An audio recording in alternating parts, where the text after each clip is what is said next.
everyone. So this video is going to be some of my personal perspectives and insights around what the coronavirus is teaching us right now and bringing a little bit of clarity and insight to what's going on.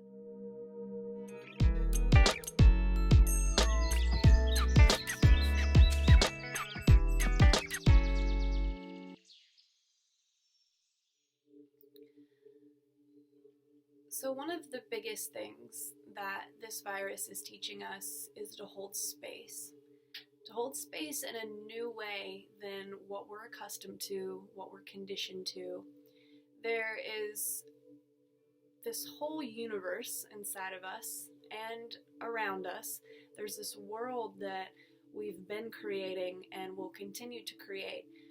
But this virus is pushing us into great change. There is a new level of evolution taking place through this entire process.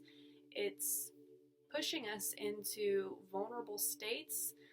It's raising levels of fear and stress, but ultimately it's bringing us a different type of clarity around things that we've kind of been on the edge of looking at.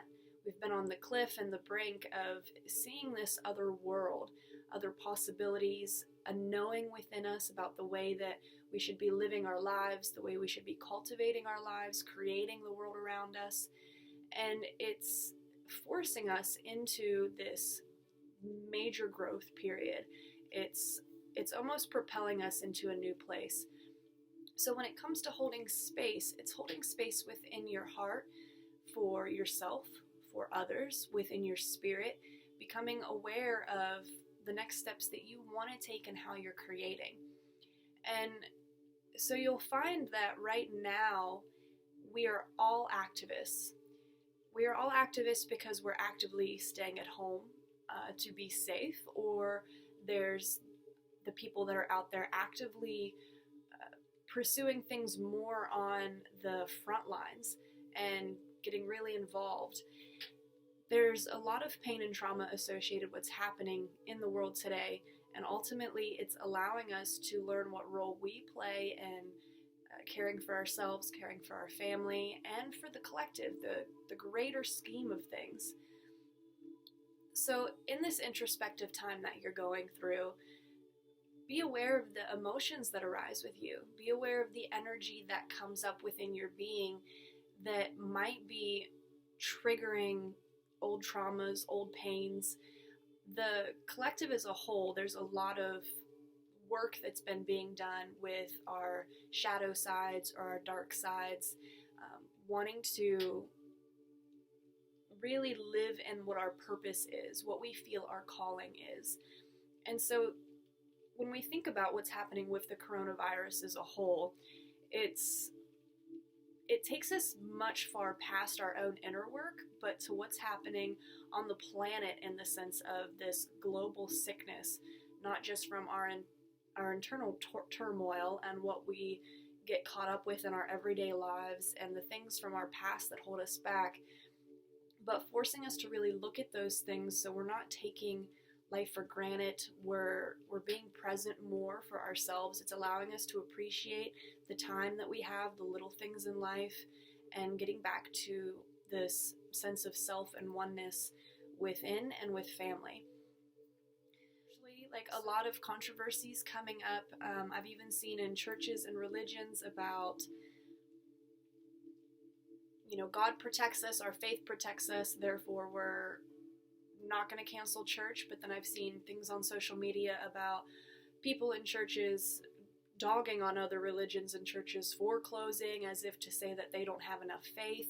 In our own way, we're doing what we feel is right, and we're actively pursuing what we feel is right based on a need for a healthy living and healthy environment. See, change within the planet as a whole, and within the consciousness as a planet, and within the consciousness of ourselves and as a collective, we're all evolving, and change is happening with or without us. So the more we have resistance to that change, it causes destruction in our process of flow. Things become more chaotic and more unstable. And so as a collective, we've been kind of resistant to a positive change, and we have gone down this rabbit hole of destruction for many, many, many, many years. And so now it's kind of coming to a head where this isn't the first time this has happened on the planet. We've had many things that have happened that are traumatic, that cause us to really look at things from a grander scale. And in this aspect, it's new, it's different, and it's going to force us to look at many different viewpoints and many different perspectives. I recently put a post on my Instagram profile about spider medicine because it started speaking to me very strongly this morning. Spiders are master creators. They weave the web of life in a miraculous way. I mean, they are flawless in their creation, and it's not just artwork, but it's their home, it's their livelihood. And so it's teaching us to really, how are we creating from now and every moment forward with what's happening? How can we be aware? Like in my post, I shared that spiders' webs contain a lot of frequency, a lot of different vibrational levels, where the slightest shift or change in that atmosphere within or on their web causes them to become aware of it, and then they prepare accordingly.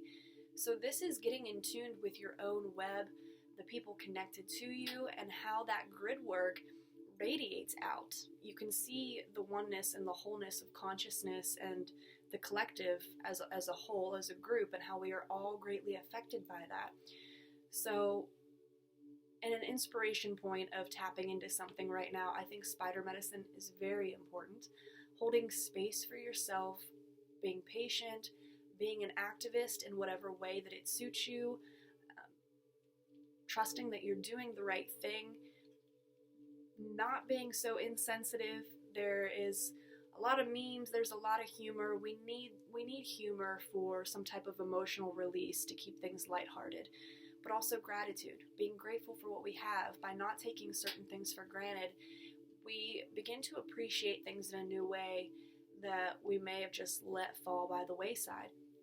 And gratitude, that frequency, that vibrational level of being thankful, it is so healing. It will in itself alone boost your immune system, and it radiates, and it becomes a butterfly effect. It's another frequency you're putting out into your web, into your creation, that's going to affect the greater whole. So with that being said, I hope you found this inspirational in some way, and stay positive. Do what you can. Give love, create, get some side projects done. Stay up late, sleep in, go outside. It's time to get your fingers in the dirt, start gardening. If you're in an environment where you don't have a yard to garden in, take advantage of what you can cultivate with pots or soil. Get into those projects. I've been having a lot of conversations with people where now they feel more motivated to do the things that they've put on the back burner. And if this virus in some way isn't inspiring us to create more of ourselves in that way, then it's good to embody it and take it for what it is. So be patient with others, be patient with the world, be patient with yourself, and really embody compassion during this time. It's very important to really show each other how we care, how we love, and not limit ourselves to this perspective of, oh, I'm just human, but like, you are human. We are powerful entities, and we have the capability to emotionally, physically, and spiritually adapt and evolve, and to wholeheartedly be there for one another in a way unlike we've ever been. So what do you think's the best thing for everyone right now? To stay home and like wash your hands after you use the bathroom and stuff. And stay clean. Maybe if you guys stop talking about it, it'll go away.